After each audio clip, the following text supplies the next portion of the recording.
오늘은 버스 안에서 내용달샘이 축축하다 못해 저수지가 된 썰을 풀려고 합니다.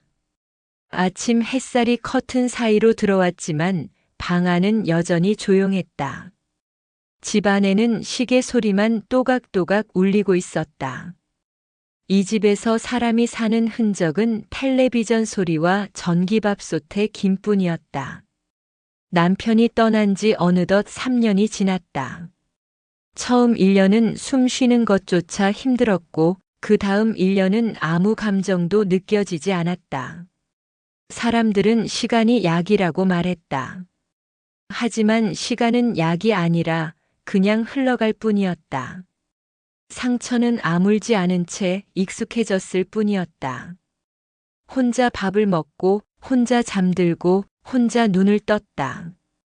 이제는 누군가와 함께라는 말이 어색하게 느껴질 만큼 혼자인 삶에 길들여져 있었다. 그날도 다르지 않은 하루가 시작될 줄 알았다. 전화벨이 울리기 전까지는 전화기 너머에서 들려온 목소리는 유난히 밝았다. 오늘 시간 비워. 그냥 나와. 무슨 일이냐고 묻기도 전에 이미 결정된 일처럼 말했다. 귀찮기도 했고 나가고 싶지 않기도 했다. 하지만 전화를 끊고 나서 이상하게 마음 한구석이 흔들렸다.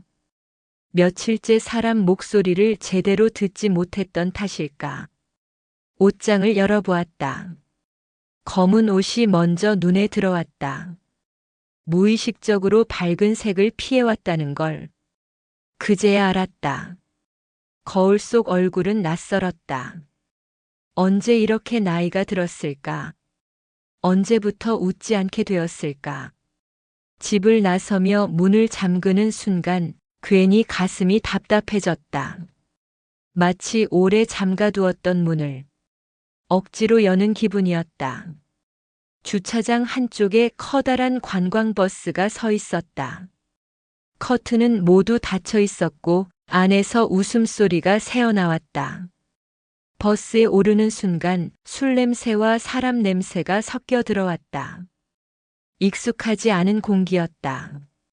좌석마다 사람들이 앉아 있었고 모두들 처음 만난 사이처럼 보였다.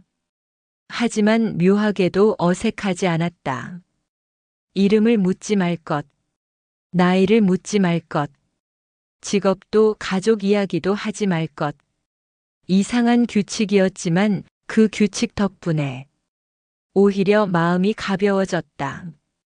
누군가의 아내도 아니고 누군가의 엄마도 아니고 그냥 나로 존재해도 되는 공간. 버스가 출발했다. 창밖의 풍경이 서서히 멀어졌다.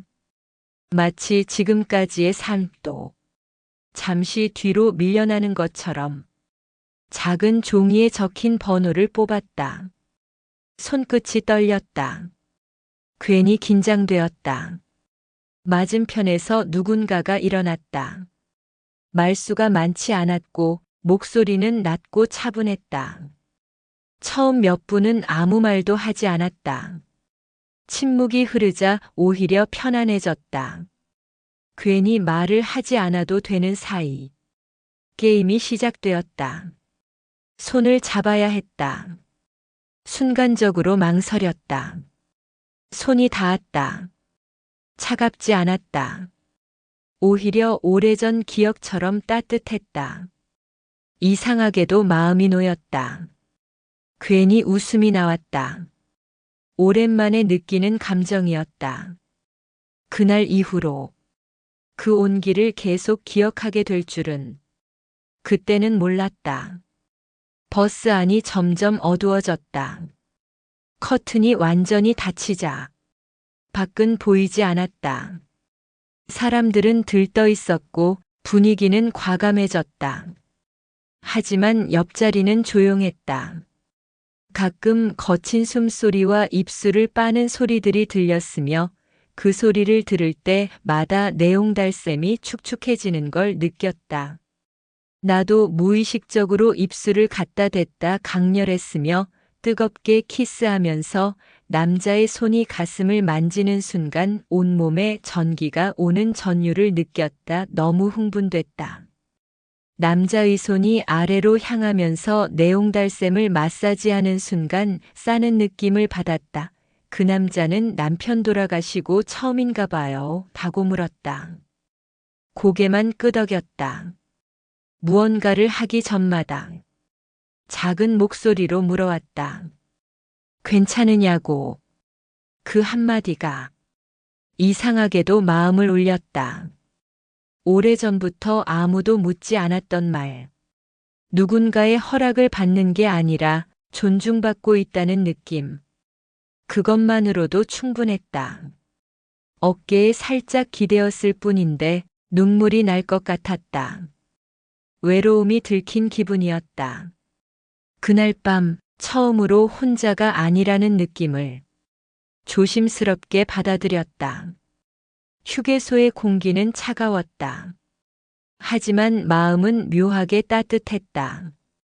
따뜻한 커피를 마시며 자연스럽게 이야기가 흘러나왔다. 떠나보낸 사람들에 대한 이야기. 말하지 않아도 서로 이해하고 있다는 게 느껴졌다. 비슷한 시간을 지나온 사람들만이 가질 수 있는 눈빛. 손을 잡았다. 이번엔 망설임이 없었다. 자연스러웠다. 연락처를 교환했다. 숫자를 누르는 손끝이 떨렸다. 괜히 설렜다.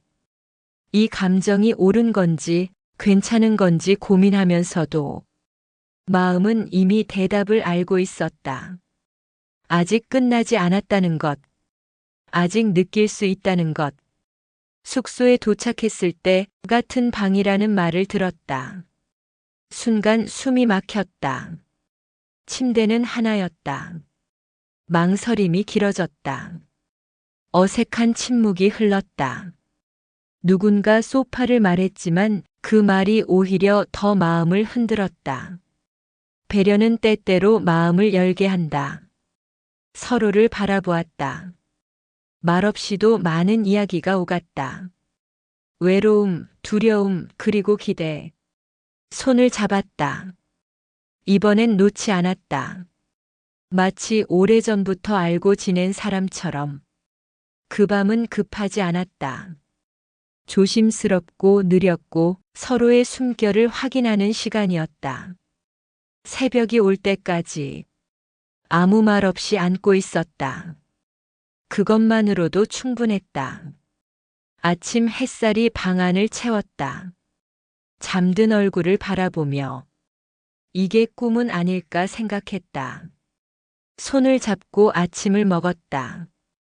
별것 아닌 일상이 이렇게 소중할 수 있다는 걸, 잊고 살았다는 걸 깨달았다.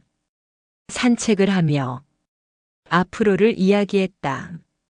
서두르지 말자고. 천천히 서로의 속도로 가자고. 그 말이 참 고마웠다. 헤어지는 순간 괜히 마음이 먹먹해졌다. 하지만 이번엔 달랐다. 기다릴 수 있다는 확신. 다시 만날 수 있다는 믿음. 그것만으로도 충분했다. 집으로 돌아왔지만 집은 더 이상 텅 빈 공간이 아니었다. 전화가 울렸고 메시지가 왔다. 하루가 달라졌다. 아침에 일어나는 이유가 생겼고 외출할 핑계가 생겼다. 거울을 보는 횟수도 늘었다. 사람을 다시 믿는다는 게 이렇게 두려우면서도 기쁜 일인 줄 몰랐다. 가끔은 겁이 났다. 다시 상처받을까봐.